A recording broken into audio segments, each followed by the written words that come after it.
The story of humanity is a long, often disastrous and devastating tale. Hundreds, if not thousands, of cultures and empires have risen to the occasion only to fall by the hands of time. Thousands of years of history and stories have been lost. Only the most beloved tales have defied the ticking of the clock. Painted on the halls of the British Parliament, the story of King Arthur and his knights glimmer as a reminder to a time that they were better known as strangers in this lifetime. Historians speculate that the story of King Arthur was based on a real person, but the story of Camelot and the Knights of the Round Table is heavily argued. While many believe the story to have more truths than myths to it, others believe this was just one of many medieval romance tales. The story of King Arthur, or the existence of Camelot, cannot be contested wholly because there is evidence leaning toward their presence. The legendary king appeared in a cycle of medieval romances known as the Matter of Britain, or Arthurian legend.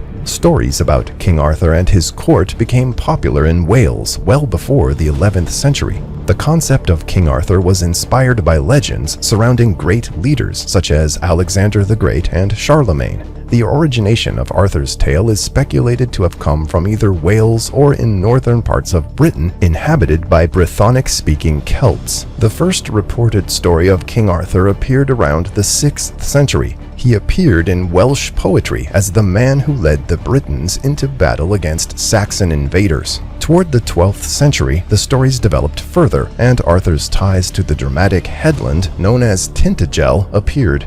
The Welsh cleric Geoffrey of Monmouth's History of the Kings of Britain was written in 1136. The writing purported to trace Britain's history back to its supposed founding by Trojan exiles. The story of Arthur Pendragon has been rewritten and retold nearly 1,000 times, if not more. Names, locations, and specific events vary with each edition, but the story is generally the same. King Arthur's story begins with his father, Uther Pendragon. Uther was in love with Ingrain, the wife of the Duke of Cornwall. Under the disguise of the Duke, Uther sneaks into her bed where she conceives Arthur. Merlin, a powerful wizard, helped Uther undertake the likeness of the Duke by using magic. Merlin was tasked with raising the child Arthur away from his parents. His historic tale doesn't begin until after the death of his father, Uther. Upon Uther's death, the Knights of the Round Table were left without a leader and no thoughts of who would be worthy enough to take the seat.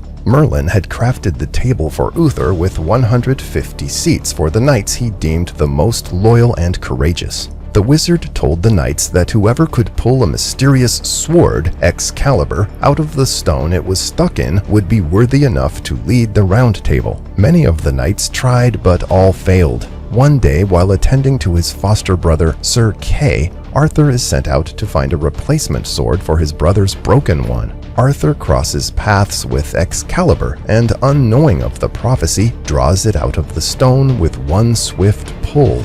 Thus, Arthur is proclaimed the new king. Arthur becomes a benevolent leader and well-loved king by his people. He unites Britain and drives the Saxons off his lands. His reign is best known for his valiant actions and chivalric romance. Camelot, the name of the castle in which he resided, came to signify a golden age for Britain. The tales of King Arthur and the Knights of the Round Table were grand, taking them on many adventures, killing giants, hunting witches, and slaying monsters that devastated Britain. One of the more well-known quests was the search for the Holy Grail, the cup that Jesus drank from during the Last Supper. King Arthur was never able to find the cup himself, but his knight, Sir Galahad, whose heart is pure, was able to find the Holy Grail. In later years of kingship, King Arthur falls in love and marries Guinevere, the daughter of the King of Scotland. Merlin tried to warn the king against the marriage because he knew that Guinevere was in love with Sir Lancelot. Their affair goes on in secret after the marriage, but before too long, Arthur discovers their atrocity. Sir Lancelot flees to France in fear of his life, and Arthur pursues him.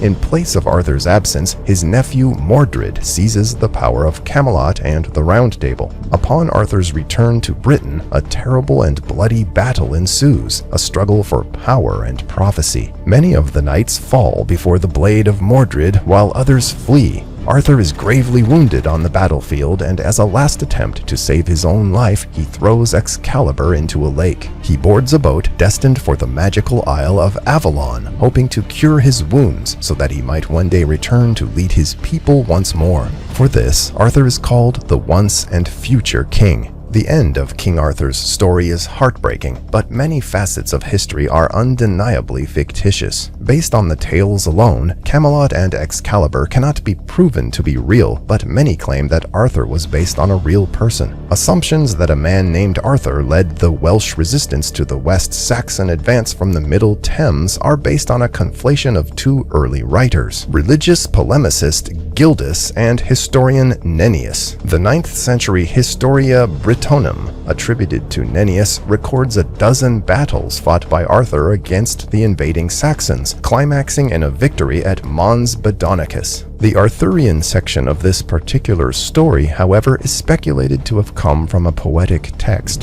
The Annales Cambriae also mentions Arthur's victory at Mons Badonicus and records the Battle of Camlin. Early Welsh literature quickly took the tales of Arthur and turned him into a king of wonders and marvels. The 12th century prose romance Culhwch and Olwen associated Arthur with many other heroes of the time. This doubtlessly led to the idea of Arthur's court and the Knights of the Round Table. The argument and adoration for the tales of King Arthur are long-lasting. Historians have continued to make breakthroughs debunking or piecing together the puzzles of the old world's tales. It's still yet possible the whole truth of King Arthur and his knights will fully come to light.